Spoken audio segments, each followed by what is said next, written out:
Hello guys, now I'm in the Altay Xinjiang, which is called the most beautiful place in China in recent years. Very beautiful natural view. And now you see, I'm just eat some dumplings, and most important thing is to drink some hot dumpling soup to make me more comfortable.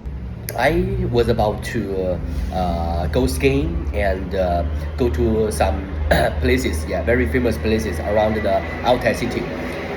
But now I had a serious cough. You see my tears, guys. I have to have a very good rest. After that, I will go on my travel. See you soon, guys.